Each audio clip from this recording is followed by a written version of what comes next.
Welcome everyone, buonasera a tutti, herzlich willkommen. It is 4:15 p.m. in Rome, Berlin, Paris and Warsaw, and it's 5:15 p.m. in Jerusalem. Thank you for joining us live today. Welcome to this ESOF 2020 highlighted session on brain drain, brain gain and brain circulation. Greetings to the virtual audience who is joining us throughout the time zones, following live on YouTube, with the support of Elsevier and also following live on the ESOF website.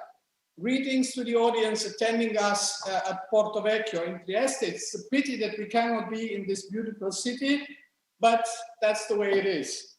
My name is Lucian Pujan. I'm going to be moderating today's session. I work at the German Academy of Sciences, Leopoldina, in science diplomacy and science management. And in my previous academic life, I have worked also on migration research at different European universities. Before we get started, let me just introduce briefly the conveners of today's special session, the panelists and the on-site facilitator. This session was convened by 6 prestigious organizations from 5 countries: the Italian Academy of Sciences, the National Academy of Sciences, Accademia dei Lincei, the Israel Academy of Sciences and Humanities, the French Académie des Sciences Institut de France, the Italian National Research Council, CNR, and the German National Academy of Sciences, and the Polish Academy of Sciences. Many thanks to all the colleagues involved, and many thanks to the ESOF committee, Stefano Fantoni, Bruno Della Vedova, and all, for approaching us on this session and working with us together. The reason for the session is simple, but it's complicated at the same time. It is a key issue for the present and for the future European and global science, but not just for science, also for economy, politics, and society. And that, therefore, we must speak on it. This is another example where academies and research organizations pick up forward-looking topics and fundamental challenges. I welcome a panel of truly outstanding people, and I'm very happy that they are today with us. All have a vast international experience and all have somehow experienced brain circulation. So this panel is going to be lively, interactive, and focus on the people. I will start with what you see on the first slide with Ivan Djikic. He is a molecular biologist and medical scientist from the Goethe University in Frankfurt-Main in Germany. He's director of the Institute of Biochemistry II. He has a chair in molecular signaling and cancer research. So he explores a lot about cancer, molecular mechanisms, cellular signaling, and other things like ubiquitin signaling. His career is truly international. He started in Zagreb in Croatia with a medical degree, then University of New York School of Medicine in the lab of Joseph Schlesinger, and in Uppsala, and with some stations at EMBO and other international localities. I will not name them all. He has received an ERC advanced grant and numerous prizes, and now he's working in Frankfurt. He's also a member of the German Academy of Sciences and also of other academies. Also with us, I greet very warmly, is David Harel. He's a computer scientist working at the Weizmann Institute of Science in Rehovot, Israel, and he holds the William Sussner Professorial Chair for Mathematics. He is born in London, and then he's completed his PhD at the MIT in the US, worked in academia, private sector, IBM, Microsoft Research, also from NASA, and DigiSense in the UK, the US, France, Singapore, and Israel. He has co-founded the software company iLogix, which was bought by IBM, and he invented the graphical language of state charts, who has become a part of the UML standard. This is something which all of you who work in computer science should know. He has also a member of several scholarly societies, academies, and he's quite active in peace initiatives in the Middle East. Also with us today is Mario Pianta, an Italian economist, professor of economic policy at Scuola Normale Superiore in Florence, and also at the University of Urbino, Carlo Bo. He's member of the Accademia Nazionale dei Lincei and also of the interdisciplinary center Beniamino Segre. He has worked a lot on European topics, on economics of labor migration, innovation, development, and he has been advising both the Italian government, the European Commission, and other international organizations like the OECD, International Labour Organization, and so on. Also today with us from France, Edouard Brezon, a French theoretical physicist. He's emeritus professor at the Paris 6 Pierre-Marie Curie University, currently at École Normale Supérieure in Paris. He worked a lot in physics and international environment, but most important also at the French Alternative Energies and Atomic Energy Commission. He has substantial contributions on physical properties of matter, macroscopic physical properties, and high energy physics. He was guest fellow at many universities abroad. I will just name a few: Princeton, Harvard, Oxford, and Amsterdam. He's past president of the Académie des Sciences, Institut de France, and active at the ICTP in Trieste, the International Center for Theoretical Physics. And also he was active in Cyprus with the Cyprus Research and Education Foundation. Today with us also Emilio Fortunato Campana from the National Council for Scientific Research, CNED in Italy, mechanical engineer, professor of mechanical and naval engineering, and director of the section Engineering, ICT and Technologies of the CNED. He also heads the Marine Technology Institute in Rome. He has been involved in defense research, but also in naval research in several public-private partnerships, among other the so-called PPP vessels for the future. He received the NATO Scientific Award in 2012. And last but not least, from Poznań, not from Warsaw, joining us is Jacek Kolanowski, a Polish chemist and biologist, currently leader of the research group on molecular probes and prodrugs, Institute of Bioorganic Chemistry, Polish Academy of Sciences.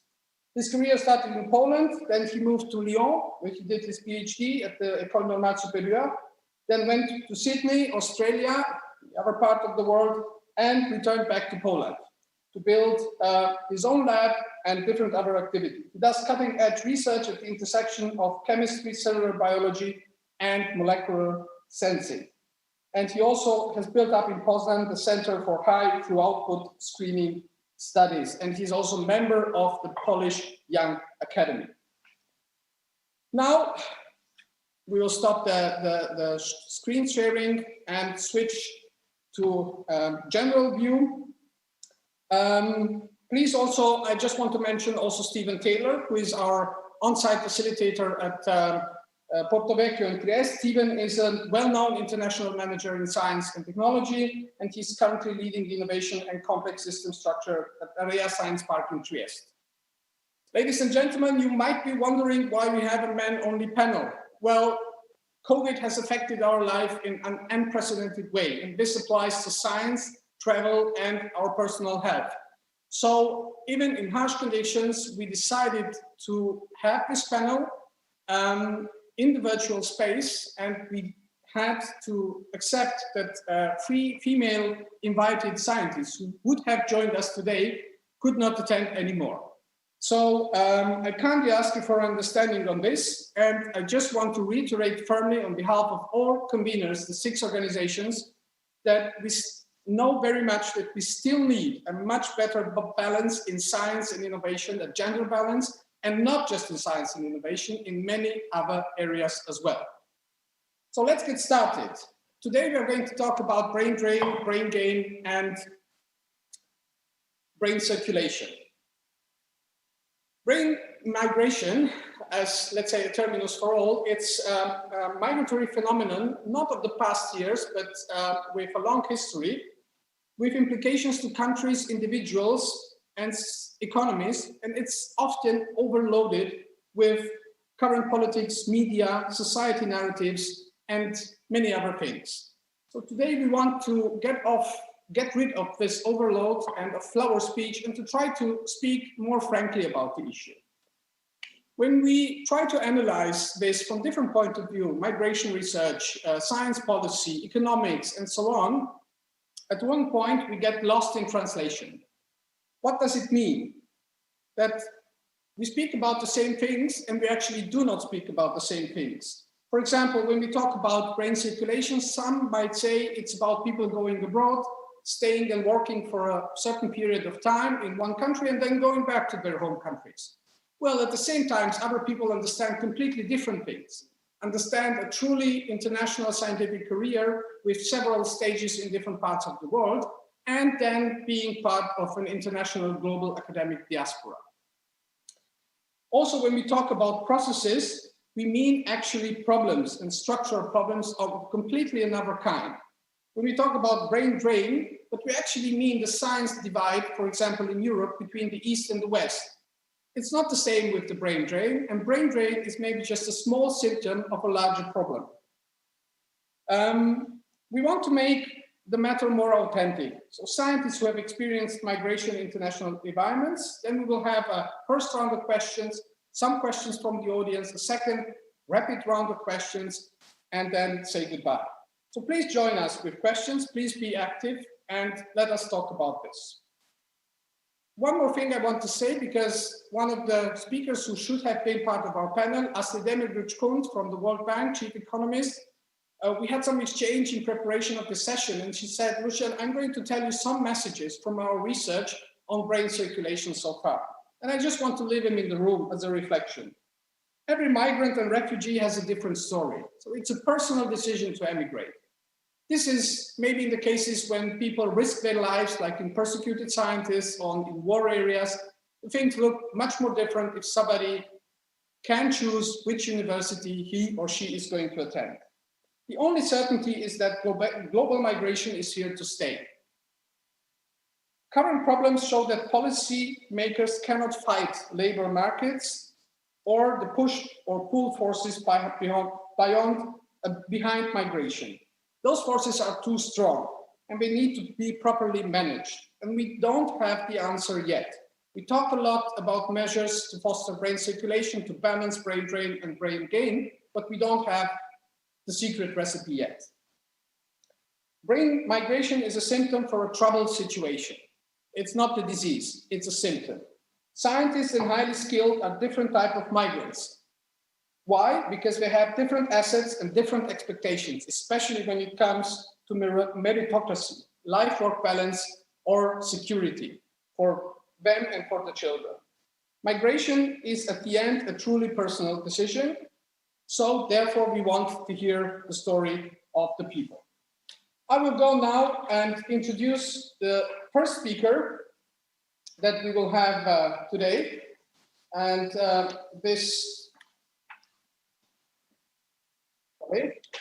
the first question is going to go to Ivan Dzikic.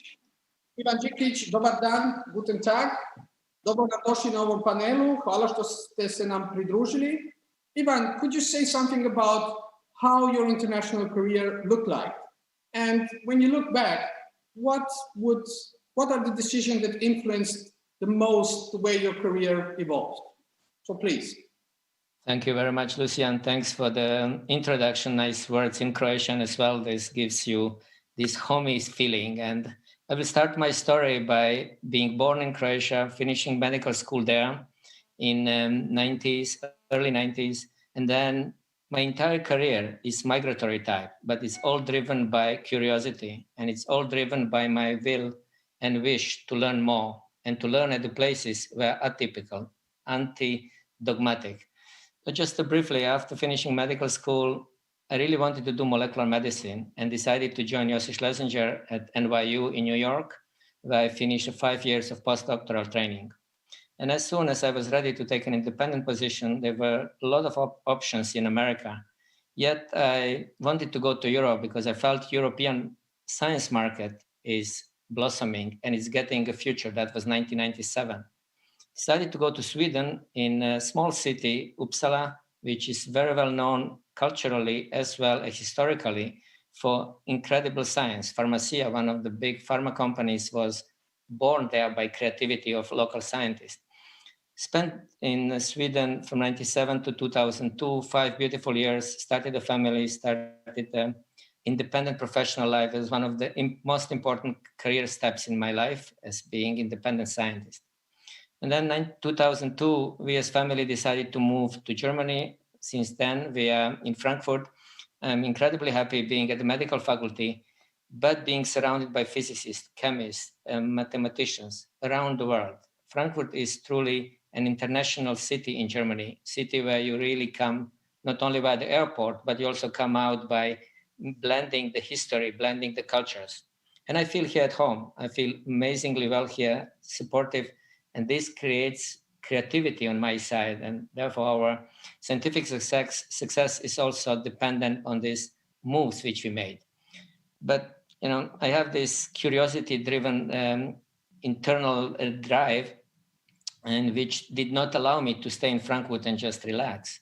So I decided in 2002, to take a position also as a professor at medical school in Split in Croatia, where I have been teaching students for 17 years completely voluntarily, helping my own country with my own knowledge, not only doing teaching, but also setting up labs, setting up conferences. And I'm so proud of that. And this has been also resonating very well with Croatia. And when we discuss, I will make this point of the virtual brain circulation. You can be anywhere in the world, yet you can make an impact on the country where you're coming from, where you were before, and where you are now. And in 2016, I wanted to learn more from pharma world. So I decided to move to Genentech and Stanford as a sabbatical year, where I stayed additional 2 years with Genentech, just having a small lab, being a senior scholar, while maintaining my lab in Frankfurt. And since the beginning of this year, we are back completely. I'm now having a lab in Frankfurt, having a outstation lab also in Max Planck here in Frankfurt. So my scientific career has not only been geographically split between different states and continents, but also even within one city, I'm trying to have this outstation lab such that I can combine different technologies for the best of science. And Ivan, this is really impressive. I mean, you had a real journey as a scientist, and I think this is the most important thing. And the second most important thing which strikes to me is the fact that you never lost your connection to your home country, Croatia. And I know from personal talks with you and also from reading the press, because I by fortune, I speak also Croatian.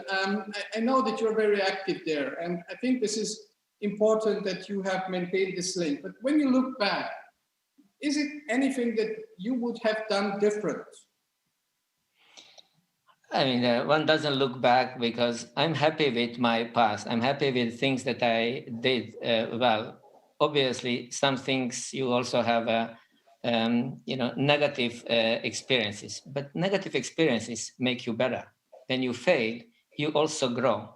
And I think this COVID crisis that we are now in, this actually is a beautiful example how in a crisis, we all can come out better.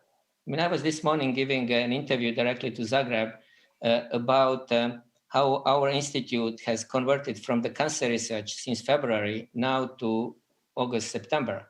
Within 6 months, 2 groups, my group and Christian Moon's group, we have published 3 big discoveries by using technologies from cancer to discover something in COVID. They were published in 2 in Nature and 1 in Molecular Cell. Fantastic stories. Never ever in the history of science we have managed so fast and so high to come out with the knowledge which can only come out by learning from a past, from all these negative experiences, but always trying to look better, trying to be better, not only locally where we work, but also making an impact on Croatia, making an impact on the US, where I have a lot of colleagues and friends, as well as Sweden. Okay, so it's a lot also about the possibility to react quickly to changed dynamics, framing, and so on. So it's interesting because you are an example of combining international pathway and reaction to things that we did not expect, like COVID-19. Ivan, we will talk again later. I just want to give the opportunities also to the next speaker to say some things. David Harel, Shalom, Verev Tov, Bruchim, Haveim Le Panel Aizeta. I hope it was right. I have consulted with somebody yesterday evening about that. David, you are a computer engineer and a mathematician. For me, it's a wonderful combination because computer scientists just need the internet. At least this is what the rest of the people thinks, but I know that it's not like that. And mathematics is also a philosophy of life. So it's an interesting combination. Your career has led you from Europe, Israel, to the US, to the Americas and back. So you have experienced very different environments. And you know, in Europe, we tend to compare those environments all the time. Maybe you can give us an insight on how your career pathway has developed and which part or which step in your career has brought you the most in research and also in personal development. David. Thank you. Your Hebrew is great. And thanks for inviting me to this panel. Well, actually, my story is a little less exciting than it might seem from your introduction, because just about a week ago, I celebrated 40 years at the Weizmann Institute. So I've really been, and I was listening to Ivan, who said something, I think you said something about not wanting to stay in Frankfurt and just relax. I think that was the phrase that you used. And I've been at Weizmann for 40 years and I haven't relaxed for a single minute. So it's possible to carry out research, extensive research and international collaborations, even if you are really stuck at one institution. But my career started in pure mathematics. I wanted to do a master's thesis in topology, but I quickly switched to computer science, theoretical computer science at Tel Aviv University.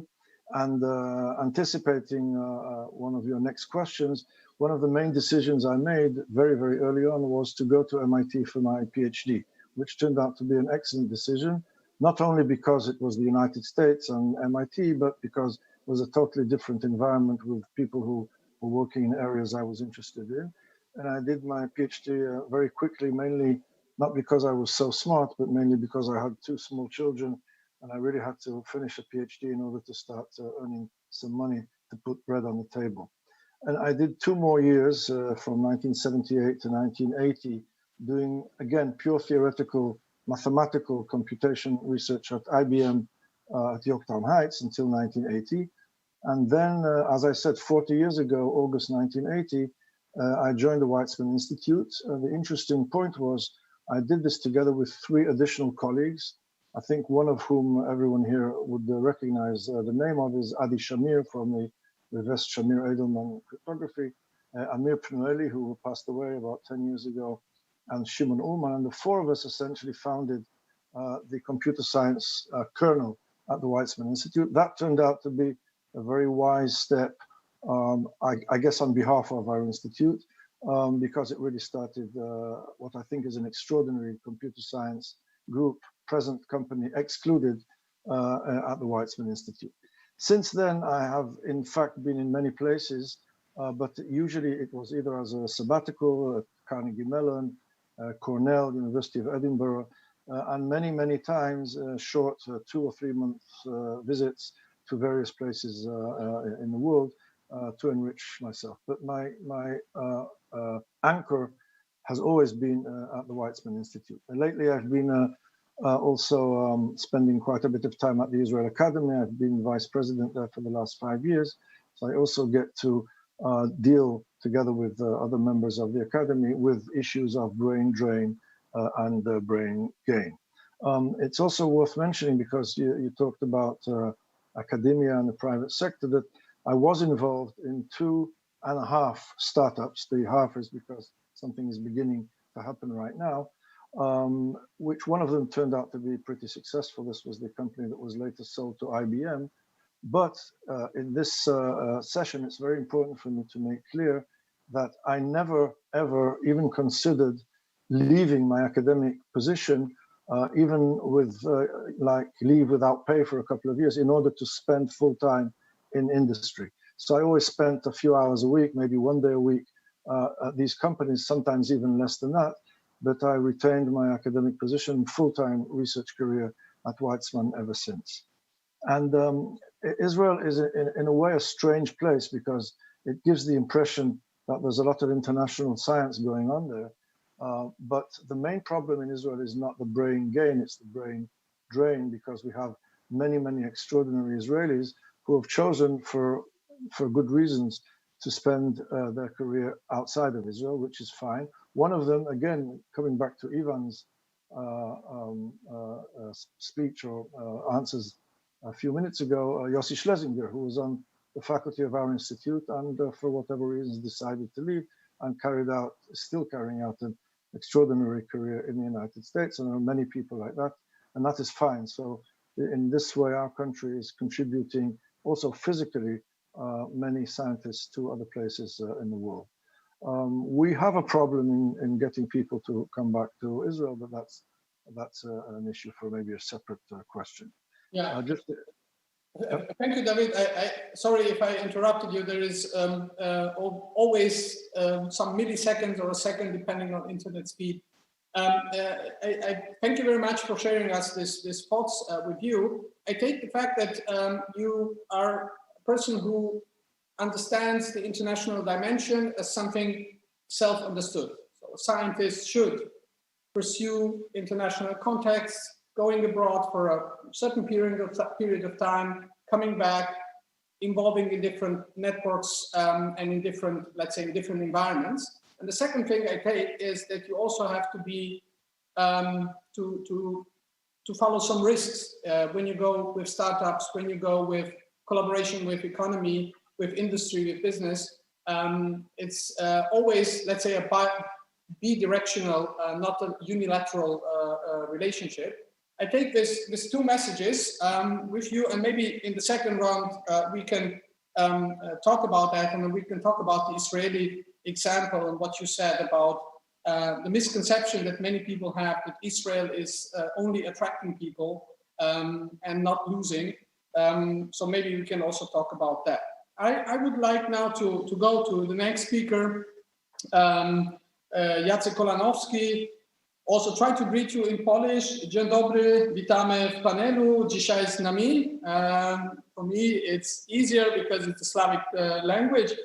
Jacek, you represent, and please don't mind if I say that, it's a compliment, let's say the emerging leaders in science or the younger generation, especially natural science, in your case, biology and chemistry. Science has brought you throughout the world, from Poland to France to Australia and back to Poland. So one might say you are also somebody who has re-migrated back to his country. And this is particularly interesting in science and research and innovation. I know that you are also an intercultural person and you're a pioneer in your field. You try to do things, really, things that you can see, that you can work on. In Poznan and building your labs and so on. So Jacek, could you describe shortly, briefly, your way through science so far, and what were the reasons for you to return to Poland? Thank you, Lucian. Thanks for inviting me to this panel as well. It's a great pleasure to be among such a distinct speakers. So I'm a little bit timid because of this, and I feel, that I have still a lot to live up to, looking at the distinguished speakers around.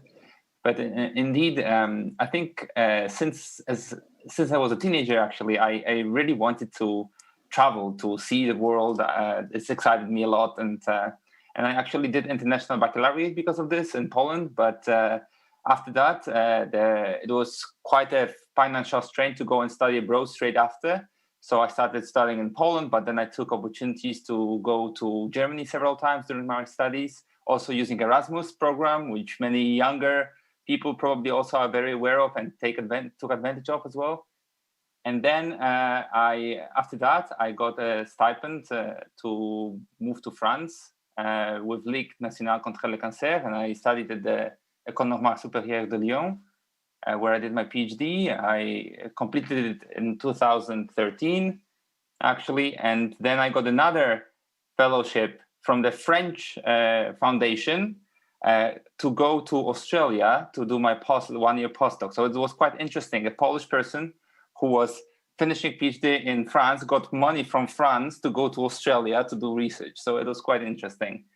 And And I was a beneficiary. Sorry for interrupting, Jacek. I didn't know that, but that's really interesting. Maybe we can talk about that later. Yeah, and so I was a beneficiary of this approach there, and then I had a chance to move to Australia, and then I was hired there from their like local money, I would say. And then after doing postdoc there, I accepted an independent position in Poland, where I have my own group now, and I also developed a Center for High Throughput Screening Studies, which is more like a core facility for advanced technologies to look for the bioactive molecules.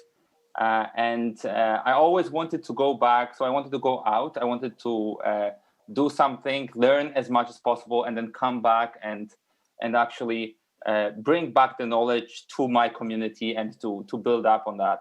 And to be fair, I felt so comfortably in Australia that I already felt that if I stayed there longer, I probably would not want to move. So I thought that's the last moment for me to do that and try to do that in Poland. And it was particularly difficult because my partner is Australian as well. So that was a big of a bargain there to do that. But we managed to. I'm very grateful that we tried this, and I'm very happy where I am. And I also try to be involved not only in science, but also in science policy and other things like that in Polish Academy of Sciences. And the main reasons why I would come back, so as I told you, probably the first one was that I still had this in mind that I should probably give back something, and I wanted to give back something to the community here and recreate something which I've learned abroad in my original way in Poland. But it was also actually a thought over the decision. I looked into the parameters like economy, meaning the money in research. And I have to tell you that when I actually calculated that for young scientists at the moment when I was moving back, the possibility of research funding in Poland was similar to the one in Australia. So I found it very attractive. And to be honest, I think this is very important because in Poland, actually salaries of scientists, even advanced scientists, basic salaries are really low. And the only way to actually get the normal life there is to get grants from which you can supplement your salaries. So without these grant opportunities, I think it would be very difficult for people to move back.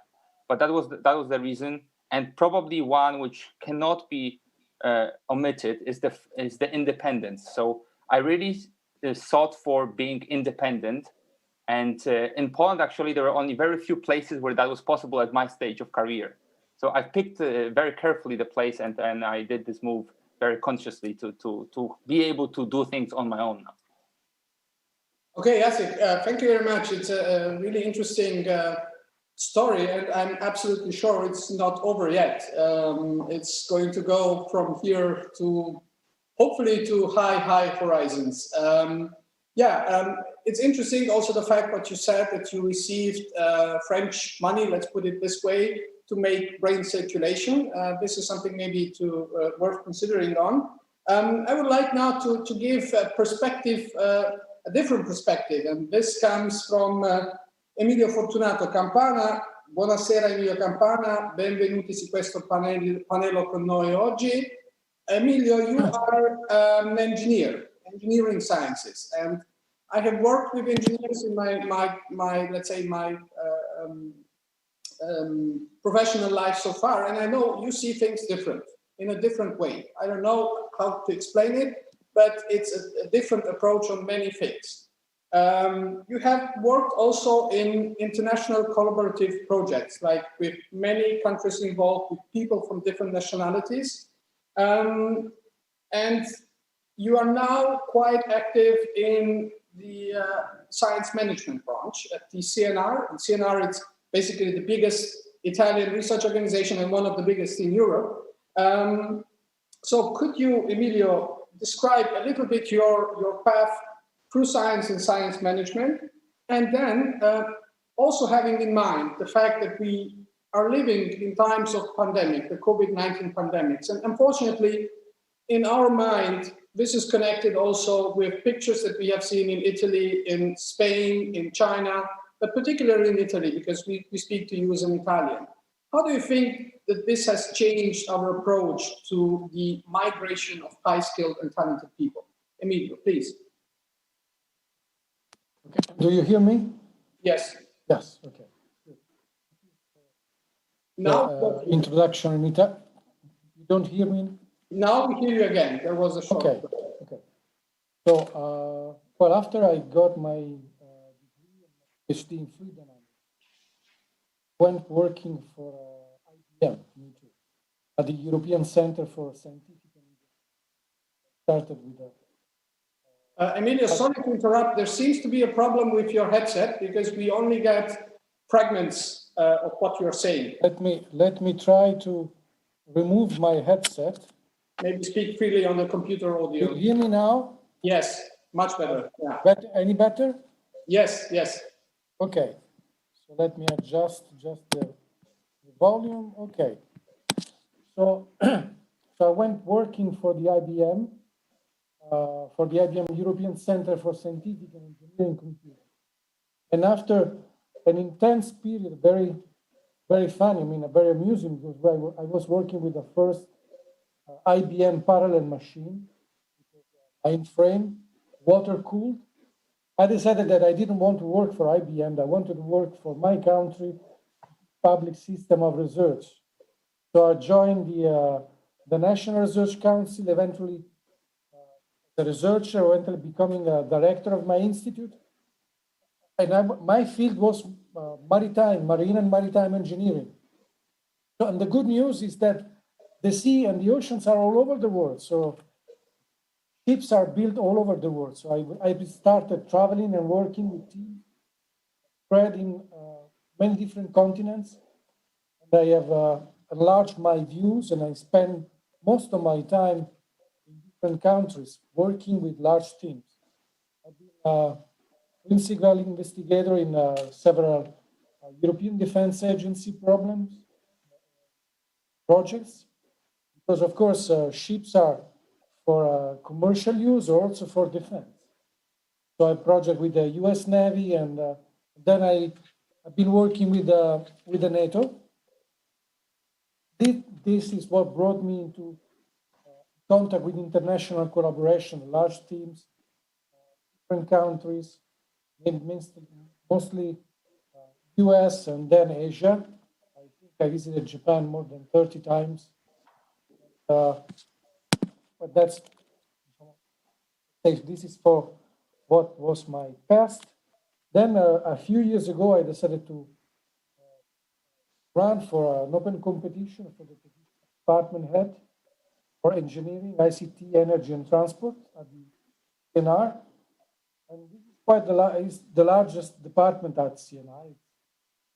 It has more than 50 sites spread all over Italy, about 1,100 researchers covering different topics, industrial and civil engineer, computer science, informatics, system and communication engineer, applied mathematics. So this was a completely different experience for me. And I decided that I was not happy with the shape of my department. So I decided to reshape my department and the institute. So I tried to look back to my experience and in trying to learn from what I saw in different countries. And so I reshaped the structure of my department quite deeply. So this is just for my past experience. Emilio, the second question was how COVID is impacting. Okay.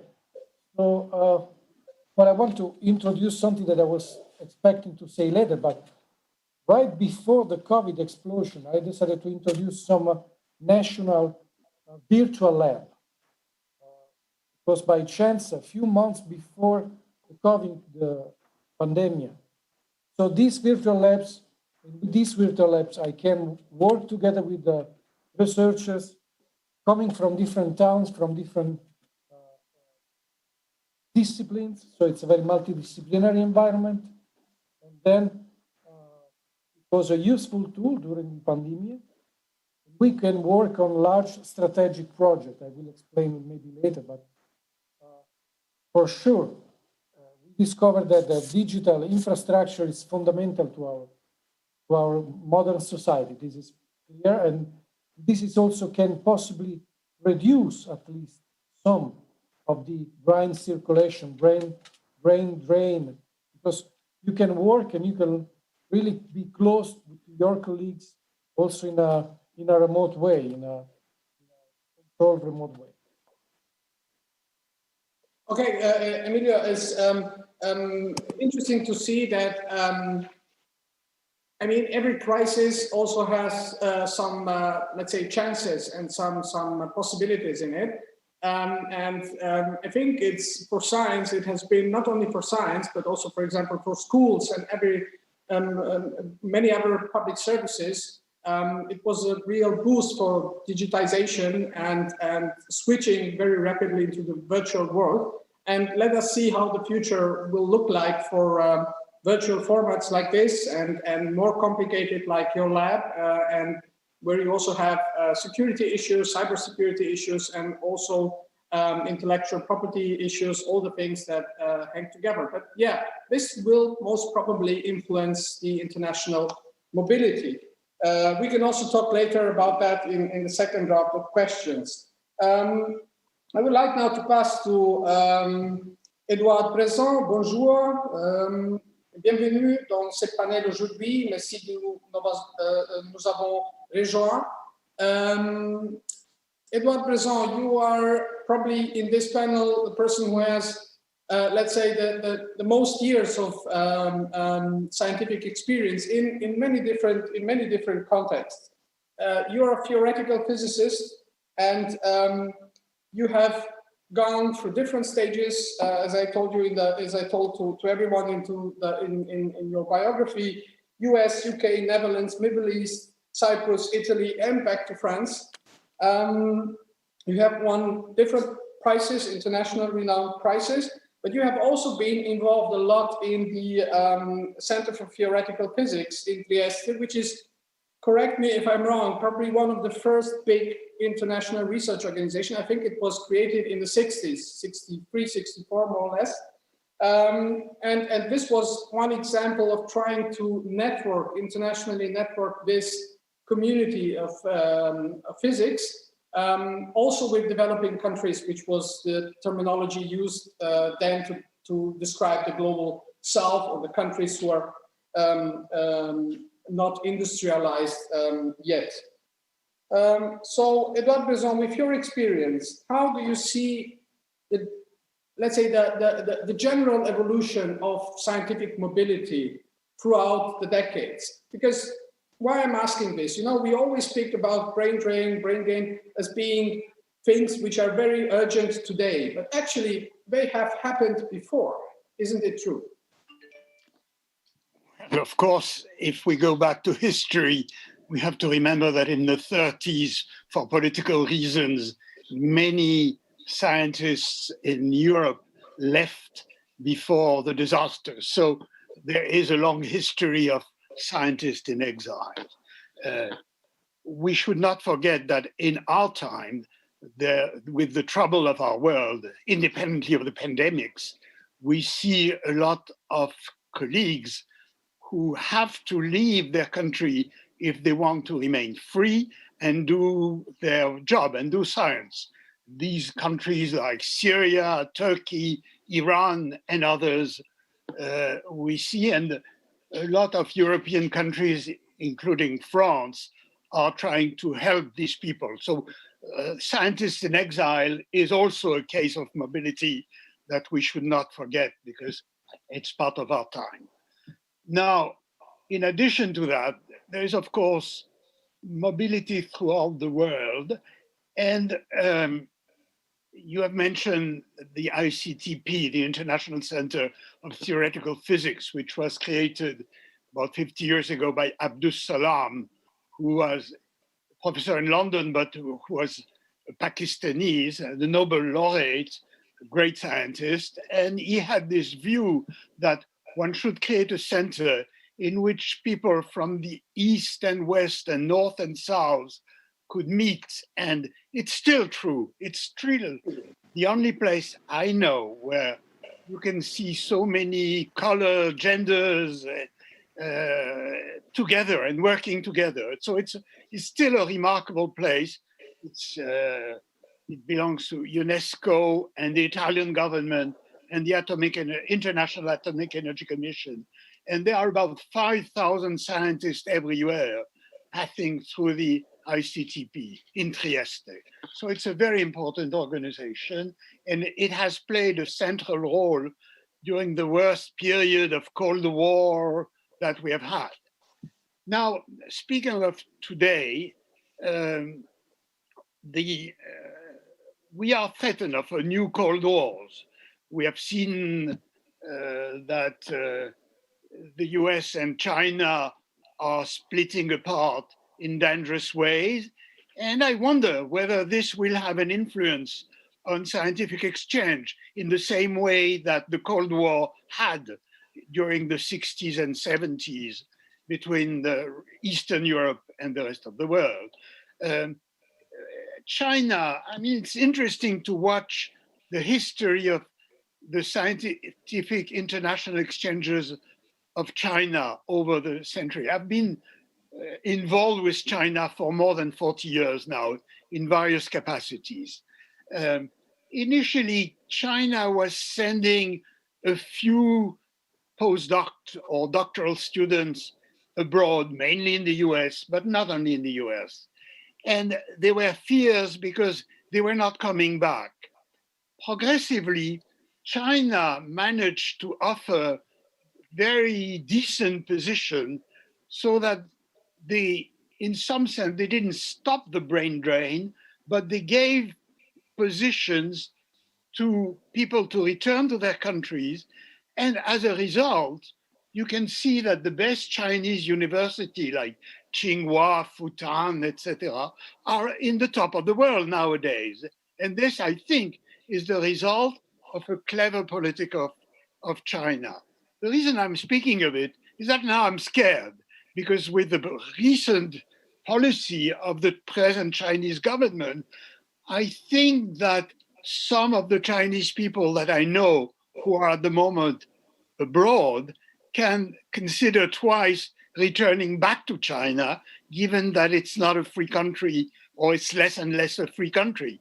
So I think freedom is essential, and whenever people are given means to travel and to return, then the policy of freedom of circulation is really a win-win situation. May I also add that in the 1948 Declaration, Universal Declaration of United Nations, the Article 13 mentioned that the freedom of establishing, of leaving one's country is given to every one of the countries who have recognized this declaration. China was not part of it. Thank you, Edouard Prezant. I think it's you are pushing the discussion in the let's say in the direction where we must think also about the setting, the environment. And I will never forget, one of my academic mentors said to me, you must have freedom to be creative, to be innovative, to be curious. And I didn't get it then. I was a young student. I didn't understand what he was saying. I came from a communist country, and I thought freedom was something completely different, like eating chocolate or banana or things like that. But freedom is essential to a scientific career, and also to international scientific mobility and cooperation. And I think we should never be tired of saying this again and again. And what you said, of course, it's interesting to see how things will develop. So we draw the conclusion from your intervention that this is not new, what is happening to us, the brain circulation. It's maybe an updated situation. We have COVID-19. We will see how this will influence the scientific world. We will see how many students will go from Asia to the US, to Europe, and back. We just need a bit more patience to see how things will develop. But I think it will have an influence. We just need to figure it out. And what you also said, and Jacek also said, is what I sense a little bit, please correct me all if it's a bad word, a sort of, patriotism or love for somebody's country. when you decide to go back or when you decide to connect with your peers in your country of origin. And I think in Europe we have a completely different discussion on this sentimental connection to the place where someone was born. I think in the US it's completely different, and I know it's completely different. Maybe we can think about this later. Now I just want to say an interim conclusion, and I would like to give the word to Mario Pianta. Buonasera a lei, Mario Pianta. La ringrazio molto per essere con noi oggi. I know that you are somebody, and that's why I'm very glad that you are in our panel, who can translate what scientists think, wish, to policies and to the way policies are implemented.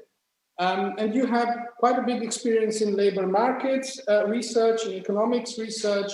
You have worked with international organizations like the European Commission, the OECD, the International Labour Organization, so you know how those international multilateral organizations work and how their internal life is.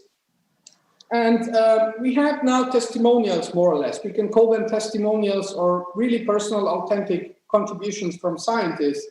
How would you try to frame what we heard into the global discussion on brain drain, brain gain, brain circulation?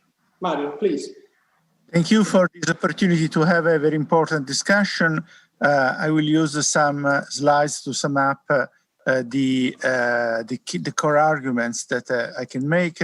Unfortunately, the great fascinating experiences by the panel we have just heard are not the same for the generality of researchers who are traveling across from one country to another.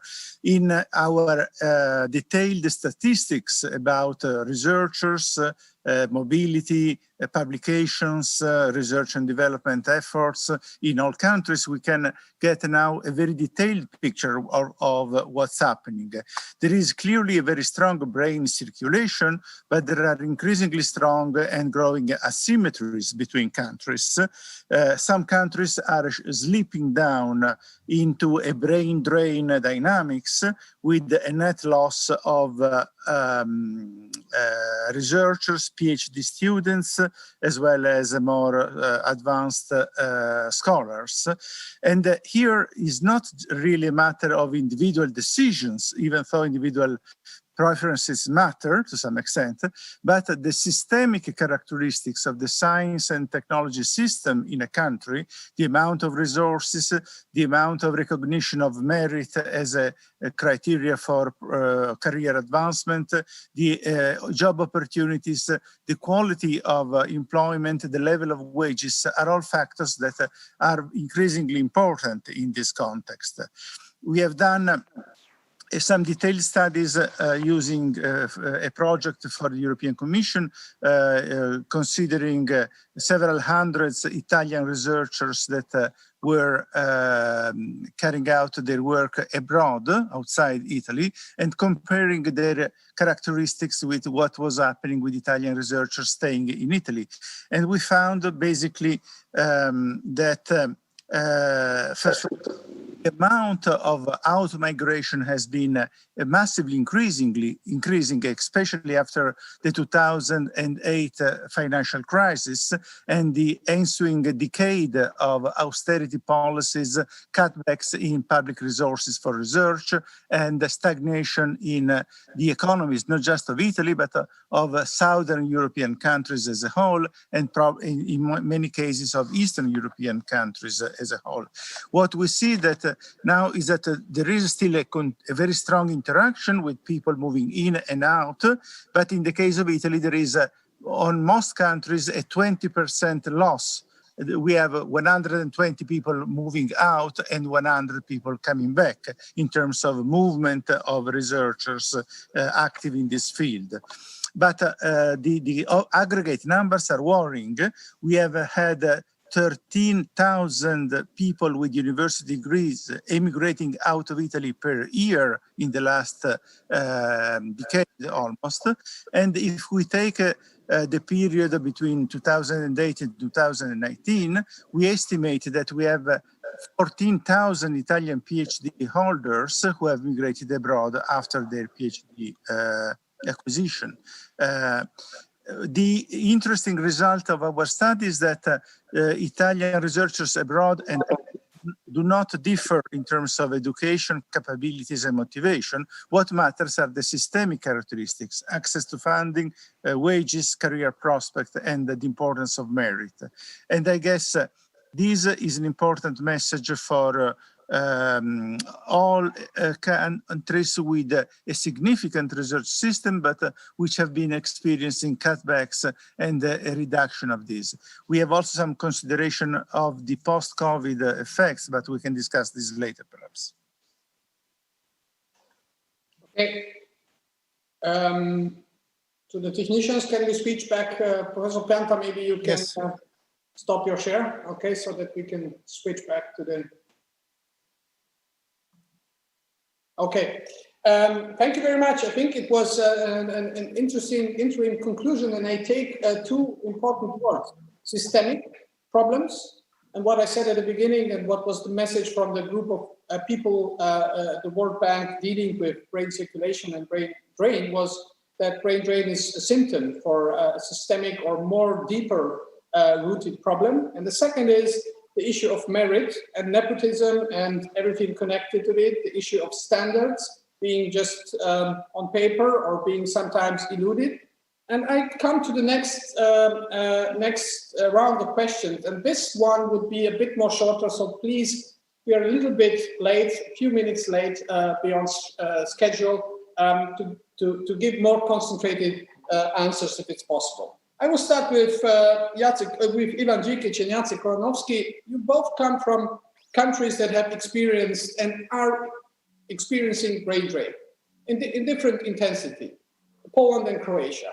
Although Poland has experienced also some remigration of highly talented, highly skilled people. Ivan, what is the situation in Croatia and in Southeastern Europe? And why are those talented people leaving? And what is, in your opinion, what are the main issues that need to be changed to keep them in the country or even to attract them coming back? Please. The issue of all of these countries is the problem of a system. There is a lack of trust of young people in the long commitment of the system to preserve their chance to express their talents.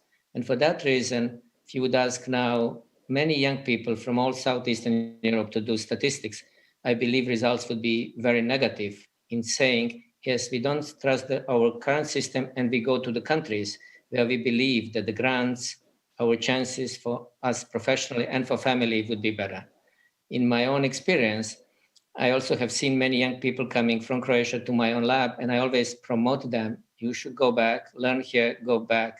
But statistics are close to 100%. Everybody wants to stay in the environment where their talents are appreciated, where they have a fair chance and they don't need to fight against the system.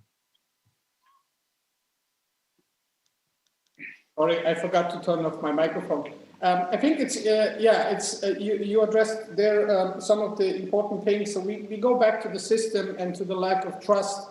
Because usually, you know, in some media or public narratives, people who decide to leave the country, Eastern Europe, Southeastern Europe, Central Europe, they say, okay, they go for the money. Because, of course, our country will never, ever keep up with the UK or Germany or Netherlands or France in terms of payment. But as Jacek also said, it's only one part of the problem. And Jacek, I just want to say, to ask you, what is the Polish view or the Polish experience on this case? Poland has experienced, right after the accession to the European Union, an outflow of talents. I have been to Ireland, to the UK, and I know very well established Polish communities, but I also know many people working in science and technology. And now things seem to be changing. It's not always only about Brexit or other insecurities, but it seems to be a trend. Is it or is it not? Share us your thoughts, please, on this. Jacek. So thanks. So I asked some people from Polish Academy of Sciences to help me with the data collection for this panel here. But there's so much data that I think we should make probably a separate talk about this. So I just want to focus on maybe 2 or 3 particular things. So one is definitely there is a outflow of the skilled workers still from Poland, and this happens, and there is 400,000 people with higher education, Polish people living abroad in the other European countries now. So it's a huge number. It's unbelievable when you compare it to some other things, and those people are living abroad. And what I think is that this has not only negative consequences for Poland, but it has negative consequences for the whole European Union. This movement, one directional movement of people from the Eastern Europe or Southern Europe to Western and North, leads to the situation where we actually almost make dead the communities which are left behind. And we stop having an opportunity to draw from these pools of people, of talent, and because we are only focusing on these few countries which do well. And then all this development, everything happens in there, and people who don't have chances and don't have opportunities in these other countries are left without them, because the best people or most clever people or whatever we call them, they move back and they move away and don't come back. So no one is there to help them. So I think we are all losing on that, actually, that we should all be thinking about also creating opportunities for people in the place where they are growing and developing, to be able to experience. But it's not only people from this country. We should also probably encourage people from other countries to move to here. I don't mind, really. I really believe in the brain circulation in a way that you can make decisions. You should be able to make decisions, go wherever you feel comfortable, and make your life there. And I see the great advantage of being immersed in different environments one by one and getting this amazing experiences in different places.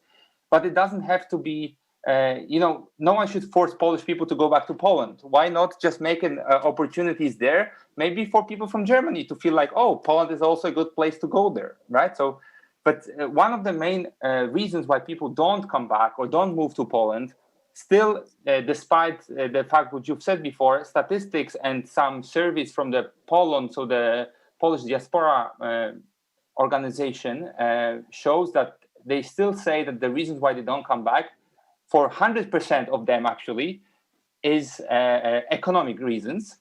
And half of them say they would like to go back, but they are worried about this economy. And the other half says economic reasons are one of the reasons, but we don't want to come back also because of the socio-political difference in Poland versus other places where we are in.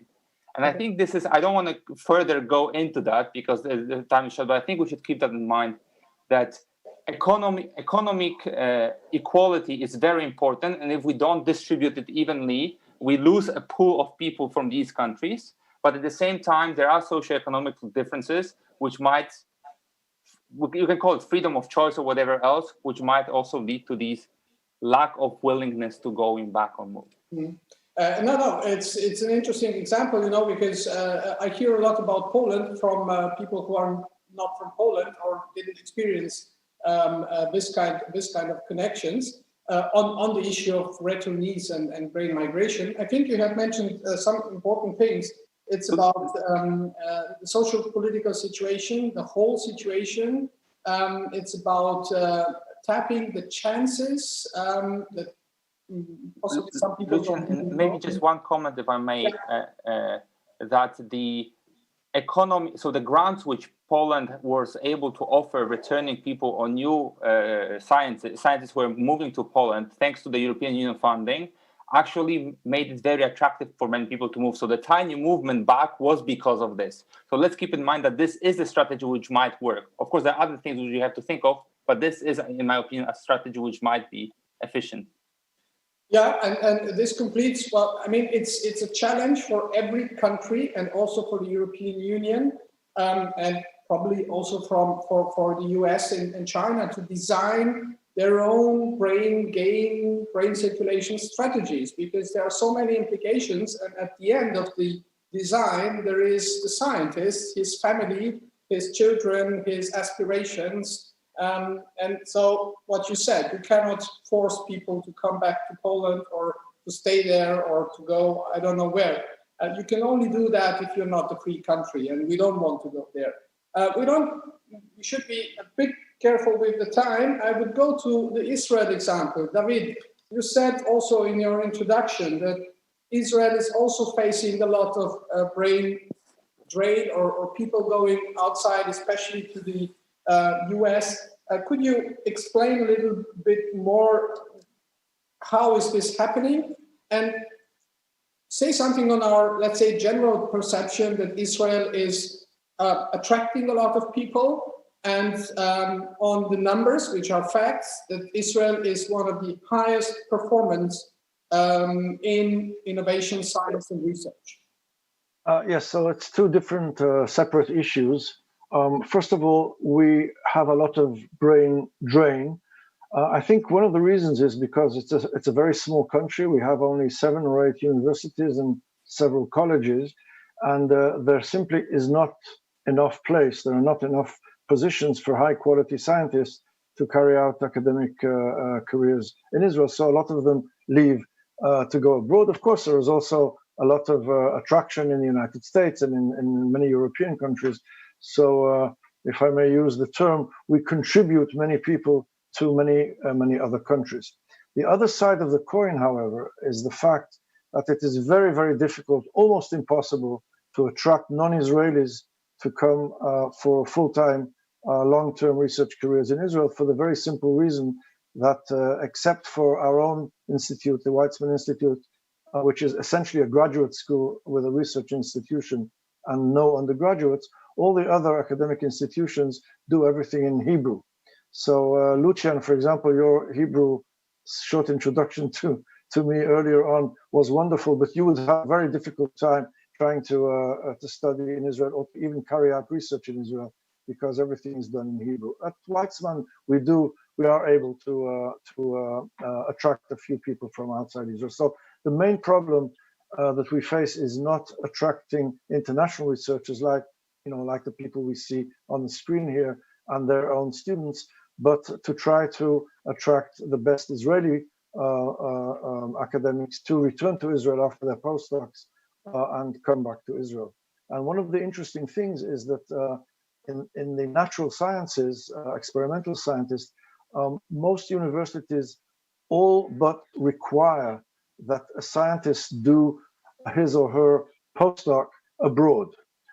So people finishing a PhD in Israel will typically go to the best laboratory they can find abroad and carry out a 2 or 3 year postdoc, and then many of them would like to return to Israel. And of course, the situation is that not everyone can return. And echoing some of the things that were described about Poland, our political and international situation in Israel is not the most attractive to many people. Maybe in parentheses, I should say that the minute we finish this panel, I am rushing off to Jerusalem to take part in one of the big rallies against our government. This is part of my peace and human rights activities, which take up a lot of my time. And many of us actually have critical opinions about what goes on in Israel. And this has ramifications also to the way science is carried out. And in my role as vice president of the Israel Academy, this tension surfaces quite often, and one has to do what one can in order to try to attract people to come, and at the same time try to find ways to make the political situation in Israel more attractive to investors, more attractive to academics, more attractive to good science. Oh, thank you also for this very personal input. But we are again at the systemic issue, at the general picture, at the socio-economic picture, at the, let's say, all those things that contribute for someone at the end of the day to make the balance and say, should I stay or should I go or should I return? And I think we are getting closer to one of the most important issues. Emilio, I wanted to go to you with a question about what David also said. In Italy, we had the impression that it's a quite homogeneous scientific community, and also the issue of the language and the so-called internationalization at home in research organization and in university. So if you don't speak Italian, I don't know if you will have that good opportunities to enter the research system. Is it true?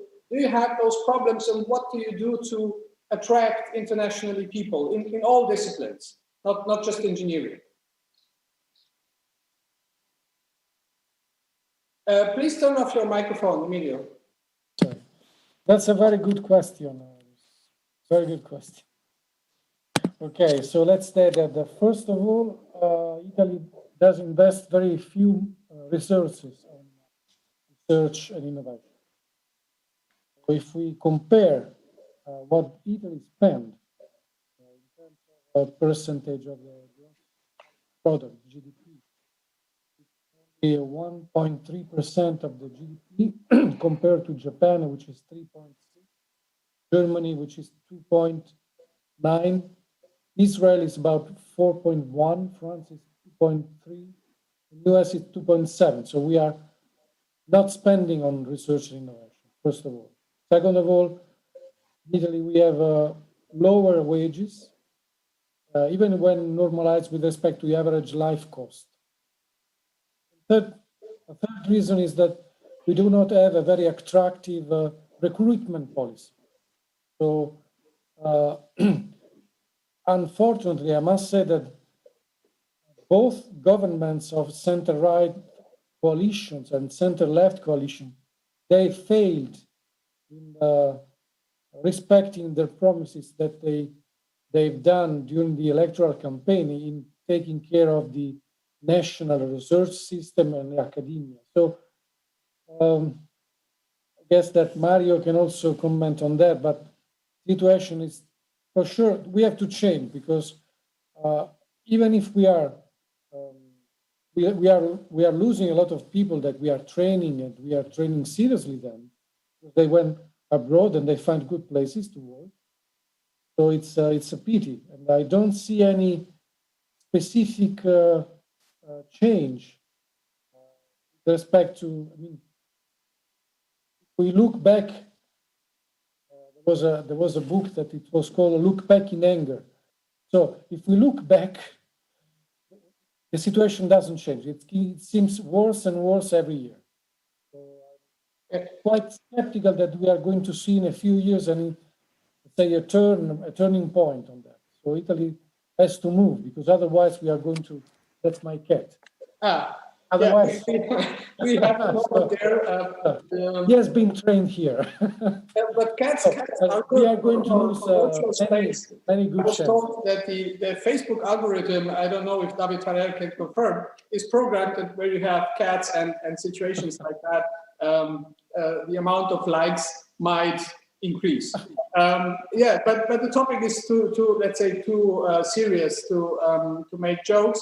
I think it's also obvious from what Emilio have said that there needs to be a bit more direct communication between the decision makers in science policy and the scientific community. It seems that although many of the decision makers come from the scientific community, there seems to be a discrepancy in communication in many countries. And somehow, I don't know, if there is a missing link, maybe we could work on that. Edouard Brezin, I want to turn to you also on this issue of brain drain and brain gain. I mean, France is a very attractive country for many people. I remember the words of President Emmanuel Macron saying after the US decided to get out of the Paris Agreement, climate scientists in all the world come to France. And he said it in English, and it sounded really convincing. I was in touch with somebody from Station F in Paris. This is a huge new innovation hub. It seems that France is going really on this fast track of being a key player in this international research competition. And at the same time, you know that you have historic connection and Francophone connections to a big part of the whole globe. You know that there is criticism, you know, people saying, okay, rich countries like France can afford to make brain gain. We cannot afford to make brain gain because we are a poor country. And we invest in our people, and then they go to France and we lose the money. And at the other point of view is that those people send remittances back to their home countries. How do you see this polarization, this asymmetry, or is it an asymmetry? How do you see this issue? There's obviously an asymmetry between African French-speaking countries and mainland. That's the asymmetry is obvious. Now, I would say that still everybody is gaining from this situation. It's not by closing borders that we are going to solve it. I have made trips to North Africa, to Tunisia, Algeria, Morocco, and I've been wonderfully pleased to talk to colleagues who had exactly the same culture, the same, even outside of science, we shared exactly the language, the views, etc. So I think it's in other words, the problem exists, no doubt, of the asymmetry. However, the asymmetry is not solved by saying, well, we cut it so that it becomes symmetric. No, this is impossible. I think we should all be aware of it, pay attention, organize things like the ICTP in Trieste and many summer schools and things like that, in which we can bring together people of various origin, but there is no other way of doing science. And you, Lucian, you started with your global academic diaspora. It's still like that in science. If you people don't, I mean, people are not happy to exile. They don't choose to go to a different country because it's not a pleasure. Their family, their roots, their language is left behind. And this is not pleasant. So if people do it, it's because this is the only way they find to express themselves, what they have in them, in most cases. So we should not consider that this is an economic problem. If we just change salary, it will be okay. You have to give means to people to work at home if you want home to still flourish. And now the language issue that you just mentioned for Italy is of course true in France as well.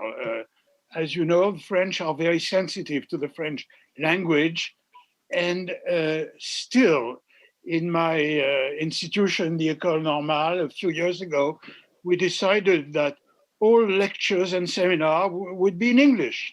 It's a pain, we don't speak English well, but that's the only way because we have international students. And that's it, that's life nowadays. I would have liked the whole world to adopt French as a language. It happened that it's English. Well, too bad, but this is the only way to get the world together. Yeah, thank you also for the French. But it's true also in the case of Israel. It gives you again this feeling of being at home, you know, and this is important. At the end of the day, scientists are also people. But you mentioned something very important is borders, crossing borders. And I think that we need to think on global migration of talented people beyond borders. And this relates to my next question to Mario Pianta. Well, COVID-19, although it is a pandemic per definition is a global epidemic, disease, virus spreading, infection. At the beginning, the reaction was to close national borders. Everybody did that. So my question is, how do you think that this will influence the way mobility of talents and brains is going to happen? And I just want to give you one data from yesterday. We had a big news headline in Germany. Even in pandemic times, we had the highest number of students wanting to start their studies in Germany from abroad, about 67,000, a record number. How do you explain this discrepancy? Germany is gaining from a situation of increasing asymmetries. So the success of Germany is a testimony of the strong investment that was made there in research, university, and innovation.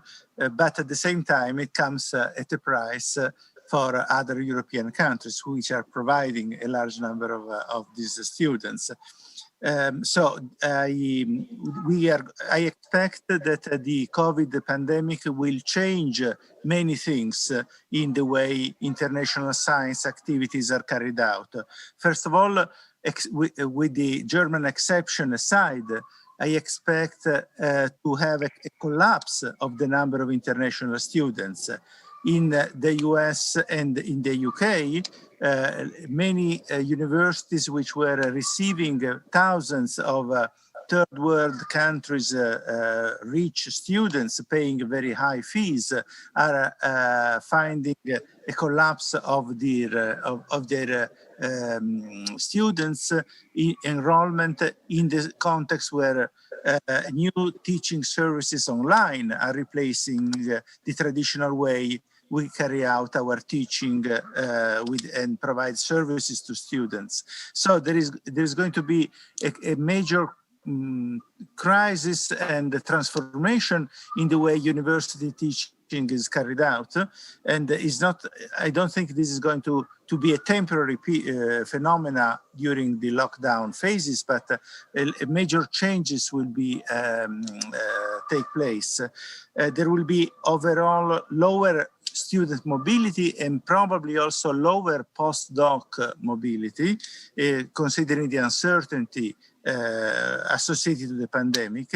And in this context, I think we have to recognize a major strength of Europe, which is the public nature of education, the public nature of university funding, because they are more resilient in terms of retaining their staff and working condition. In the US and in the UK, we have been seeing in these months experiences of universities which have been reducing teachers' wages,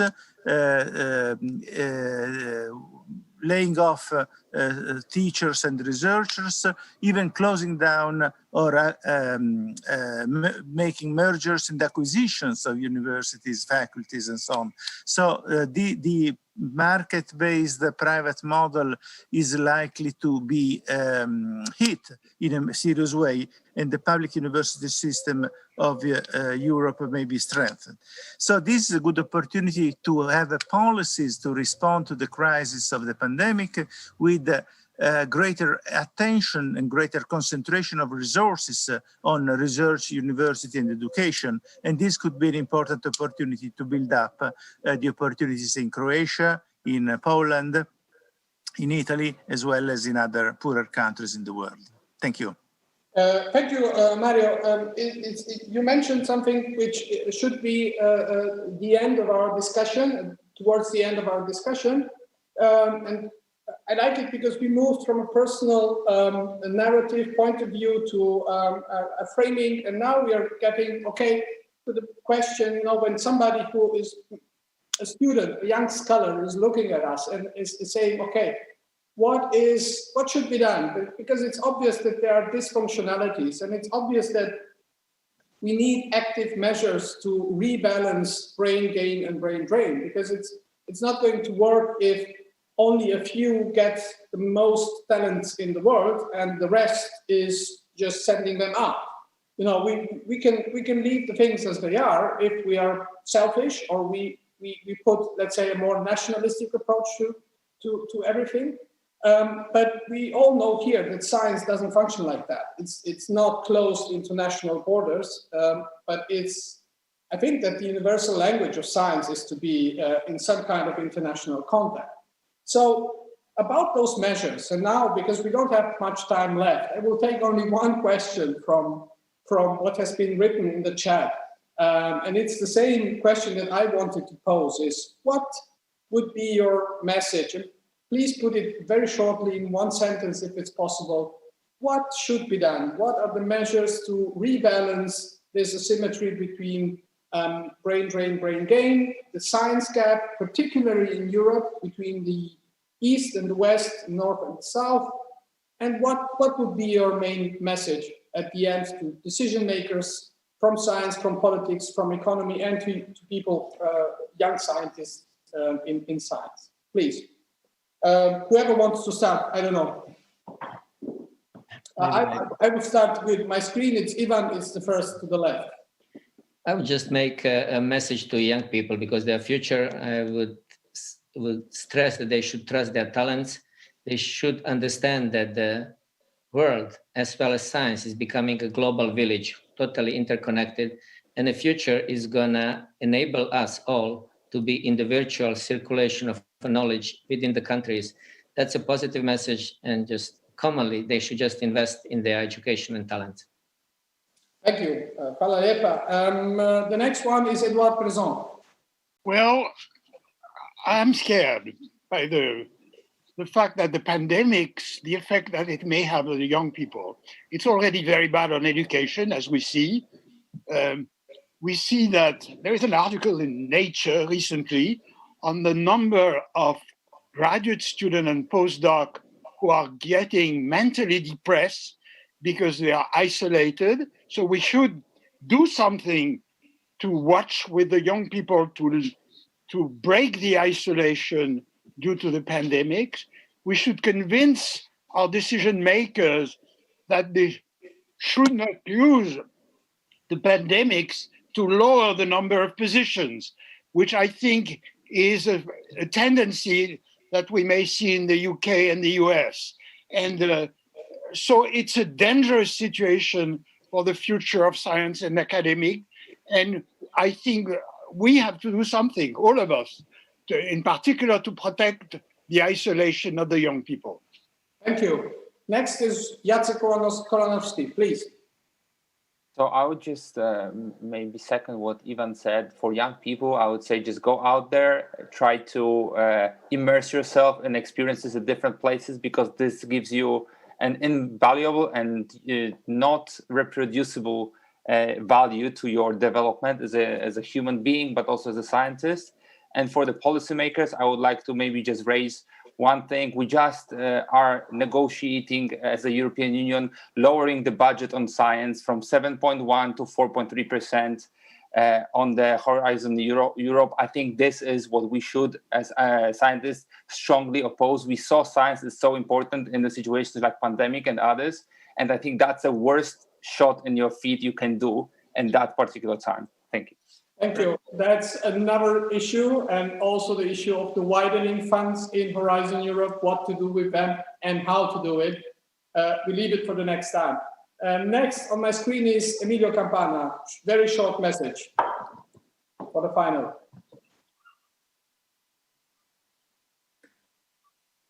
Very short message. My suggestion is to the young people is to carefully check the opportunities in other countries and their research fields, and then make the best possible choice. But I have a second suggestion, which is don't burn the bridges. When real opportunity exists within the context of coherent internal policies and investment in science and technology, returning to home country becomes an attractive option for young immigrants, researcher immigrants. So they can come back to their own country, not only Italy, but speaking about in general, and help the country after a period of training, a period of experience in international environment. So my suggestion is look, check, select, go, but then try to come back if possible. Okay, thank you. That's a great message. Next one in my screen is David Harel. Please, your final message sentence. Well, first of all, I agree with everything that everyone just said. I just want to add one point which relates to something Jacek mentioned. I think we should also make clear that it's not only the pandemic which is causing problems and wreaking havoc in what is happening in science and brain drain and brain gain, but also the fact that the fake news era is causing policymakers to underestimate science in a very, very frightening and devastating way. And one of the things we should fight for is for truth, for the fact that science stands for doubting and figuring out what is really true, logical thinking, structural thinking, basing decisions on fact. And this is something that too many governments are beginning to run from. And this is something that scientists should fight. And this will make policymakers make better policy. If policymakers base their policies on what scientists stand for, things will be much better, including the issue of younger generations of science. Thank you, David Harel. Very good point, and very good marketing for young people, students, to start a scientific career, because we see it's a lot of disinformation, but at the end of the day, the questions, the answers for COVID-19 come from science. And the last one on my screen and in the panel is Mario Pianta. Your final message. Well, I guess the most important direction is to increase efforts in education on the side of students and the side of national systems, because we need more knowledge and we need more people with the capabilities to develop new knowledge. At the same time, we have to combine advancement at the frontier of science with the broadening of the capabilities in peripheral regions, in peripheral countries, in order to reduce the inequalities within and the asymmetries within the research system. And so the opportunities of the Recovery Fund, the Next Generation Europe, should be definitely devoted to a large extent to a convergence effort in the basic capabilities in university education and research. Thank you all. Goodbye, stay healthy, and let us meet again in person or virtually to talk about that. Thank you. Grazie. Bye-bye. Bye. Bye. Okay, so they will kick us out. Thank you very much. Just shortly. And